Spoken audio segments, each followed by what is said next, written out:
Introducing a completely redesigned experience that you can sense.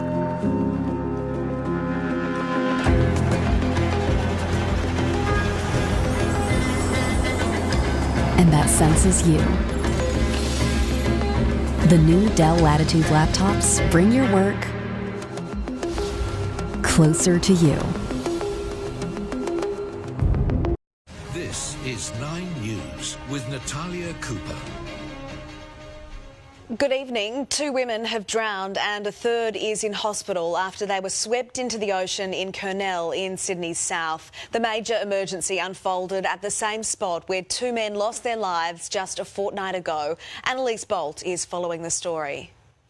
The survivor was brought here to St George Hospital, one of 3 women swept off the rocks near Cape Solander in the National Park at 4:30 this afternoon. It sparked a major rescue operation just as the sun was starting to set. Water police, with the help of a helicopter, managed to find 2 of the women in the ocean, pulling them unconscious into a boat, but sadly they couldn't be revived. The third woman managed to climb back up onto the rocks. She suffered minor injuries and was brought here in an ambulance, conscious and breathing. Members of the public helped her clamber up. They needed treatment for hypothermia. It's unclear what these women were doing when they ran into trouble, but police have confirmed they did not have fishing gear with them.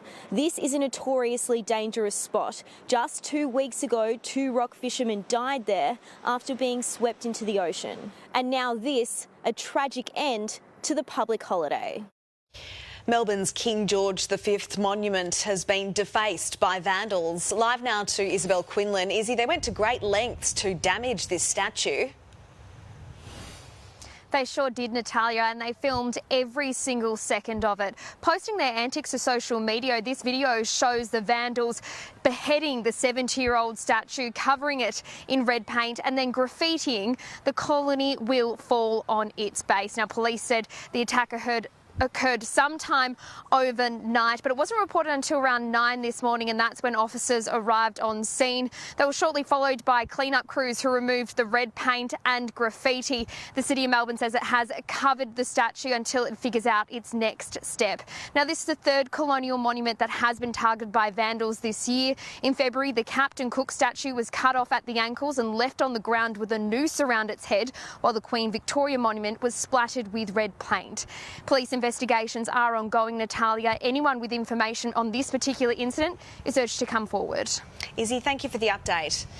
Some of Australia's leading gold medal hopes have tonight dominated in the pool on the opening night of the Australian Olympic swimming trials in Brisbane. Ariarne Titmus will defend her Olympic 400-metre freestyle title, falling just 0.06 of a second short of her own world record set at last year's World Championships in Japan. Doesn't matter about what happens here, it's about what happens in 6 weeks' time. So I'm just really happy now to finally tick the box, and my family aren't going to Paris for no reason. They're actually going to watch me now, so that's a good feeling. Kaylee McEwen also booked her spot for Paris, shaving another chunk off her own 200-metre medley national record, while Elijah Winnington edged out Sam Short in the men's 400-metre freestyle. South Australian police are hunting an attacker who left a knife protruding out of his victim's hand in Adelaide's south. Michaela Komarek, how is the victim doing tonight? Natalia, the 48-year-old is in a stable condition with non-life-threatening injuries. It was just before 1 this afternoon that the attack played out on Hamilton Street at Aldinga in Adelaide's south. Emergency services were quickly on scene, finding the man with a knife still in his hand. Now, he was treated at the scene for some time before being transported to hospital. Take a listen to what witnesses had to say. Considering it looked like a big knife. But yeah, I'd say he's pretty lucky. But I've never heard anything or seen anything bad, apart from now. Now, police did quickly swarm the area. They did search one house in particular, but no luck in finding the attacker. That person tonight remains on the run. It's unclear if the pair are known to each other, but police are urging anyone who witnessed the attack or with any other information to contact Crime Stoppers. Natalia. OK, Michaela, thank you. Doctors are welcoming the federal government's first anti-vaping advertising campaign. In a new approach, it uses social media platforms like TikTok in a bid to stamp out what's been described as an exploding public health menace targeting young people. Claudia Vrdoljak has the details. Australia's first anti-vaping advertising campaign targets young Australians, aiming to help them ditch the dangerous habit. Labor is spending more than $63 million on ads across television, radio and online platforms. Vaping addiction can creep up on you. And before you know it, it can be hard to resist its pull. It is simply not responsible for government to continue to vacate an area where young Australians are getting so much of their information. Not only is this the first campaign highlighting the harms of vaping, but it's also the first time TikTok will be used by the federal government to do so. And instead of using the threat of cancer, it warns about the social harms, hoping to reach the growing number of young people who use e-cigarettes, with 4 in 10 young people having vaped in the last year, according to new data from the Australian Institute of Family Studies. It's distressing to report that we have received calls to our quit line from children as young as 12. We have this new public health menace of vaping, which is so deliberately and cynically targeted by big tobacco at hooking a new generation onto nicotine addiction. And the tragedy is it's working. Australia recently banned the import of disposable vapes, and now the government's trying to pass new laws criminalising the sale and supply of non-therapeutic ones. But the Nationals are calling for greater regulation instead. The prescription model hasn't worked. I signed up to that when I was in government, and I got it wrong. The kind of regulation that the Nationals are pushing is an absolute joke, and it's totally discredited. Labor aims to pass the laws through the Senate within weeks, so they come into effect from July. A gang of 6 Queensland teenagers has been captured on video terrorising parts of Logan and the Gold Coast for 3 straight nights. The machete-wielding group breaking into homes, stealing luxury cars and causing thousands of dollars in damage. Police are continuing their efforts to track a group of teenagers responsible for a violent crime spree across southeast Queensland. They were captured on security cameras using a stolen Ram ute to plough through a tobacconist south of Brisbane yesterday morning. Once inside, they made off with vapes and tobacco products before later dumping the ute and burning it. We've been told up to 6 people may have been involved. We don't know the ages of them, but they appear to be teenagers. The youths have been wanted for days, with their rampage starting here in the early hours of Friday. Captured on security cameras in Helensvale on the Gold Coast, one armed and dangerous wielding a machete. They stole this BMW, posting and boasting online, then appearing to hit speeds of up to 240 kilometres an hour. Stepping, hopping a beamer, revving the engine, man. Their dangerous crime spree in multiple stolen cars lasting the entire weekend. We're continually seeing the level of violence is concerning for police. The stolen BMW was tracked by the police helicopter this afternoon from Robina on the Gold Coast to Marsden in Logan. So far, no arrests yet, but police are continuing to track the group. They know exactly who they're looking for. A key member of the Netanyahu government has quit, putting the Israeli Prime Minister under pressure. It comes as Israel defended yesterday's hostage rescue operation, which killed 64 children. And a warning, this footage is confronting. A moment of silence on the streets of central Gaza to mark the deadliest day in 6 months. In Tel Aviv, mounted police and water cannons deployed on thousands demonstrating against Benjamin Netanyahu's government, his coalition in crisis today with a blow from the inner circle. War Cabinet Minister Benny Gantz announcing his resignation. Unfortunately, Netanyahu prevents us from progressing to the real victory. Gantz accused him of mismanaging the war, putting his own political survival over the country's security needs, and called for the Israeli Prime Minister to agree to an election date. Do not let our people be torn apart. Despite the successful rescue of 4 hostages yesterday, the human cost is becoming clearer. 274 Palestinians dead, according to the Gaza Health Ministry, including 64 children. They wiped out Nusrat. It is hell on earth. Hamas claims 3 other hostages were killed in the operation, including an American citizen. Claims that both Israel and the United States deny. Every civilian life lost in this war is a tragedy. Every civilian life lost in this war as a result of how Hamas has operated. Insisting there was no US involvement, the White House declined to say whether it was comfortable with the operation. Innocent people were tragically killed in this operation. Prime Minister Anthony Albanese said there has been too much loss of life on both sides. I reiterate the call for Hamas to release all of the hostages unconditionally, and I reiterate our support for President Biden's peace proposal. Secretary of State Antony Blinken will return to Israel this week, pushing that proposal for a ceasefire that cannot come soon enough. In the United States, Alison Petrowski, 9 News. Dr. Michael Mosley's wife has paid tribute to the British presenter who was found dead on a Greek island, calling him wonderful, funny, kind and brilliant. The 67-year-old's body discovered by local media only metres from a beach bar, 5 days after he was reported missing. On the 5th day of searching, a devastating discovery. The body of doctor and TV presenter Michael Mosley. Found on a steep, rocky slope just above a beach on the Greek island of Symi. The 67-year-old was reported missing last Wednesday. This is what we now know about his final movements. Michael Mosley left his wife on St Nicholas Beach at 1:30 in the afternoon, walking to the village of Petty, where he's first captured on CCTV around 1:50. 10 minutes later, he passes through Petty Marina. He should have taken an inland path to his accommodation, but he heads in the wrong direction, up a mountain track, in scorching heat. That terrain is so treacherous, a police officer broke his leg navigating it.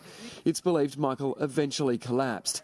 His body was found just 80 metres from the Aegea Marina beach resort. Ultimately, it was a television cameraman who spotted it through a long lens. We took a photo of the screen with an iPhone, we zoomed it in, and you can clearly see there is a man lying down. Really sad. As I said, I wish we had better news for the family. From his wife, Dr. Claire Bailey, a heartbreaking message. It's devastating to have lost Michael, my wonderful, funny, kind and brilliant husband. Michael was an adventurous man. It's part of what made him so special. Born in India but raised and educated in Britain, Dr. Mosley began his television career as a producer in the 1980s. He eventually took his talents in front of the camera and into living rooms all around the world. Today, tributes for the man behind the famous 5-2 fasting diet. From Jamie Oliver, absolutely devastating news. What a wonderfully sweet, kind and gentle man. One of Dr. Mosley's final projects, working with Australians to improve our sleep. He had a great sense of humour, he was down to earth, exactly how he appears on camera. He's very much going to be missed by not just my team, but everyone who interacted with him or read one of his books or watched one of his programs. Work that changed lives, now his legacy. In London, Edward Godfrey, 9 News. You're watching 9's Late News right across Australia. Still to come, the best of the best recognised in the King's birthday honours. A warning tonight with egg shortages set to last 6 months. And find out why these students are celebrating in the street.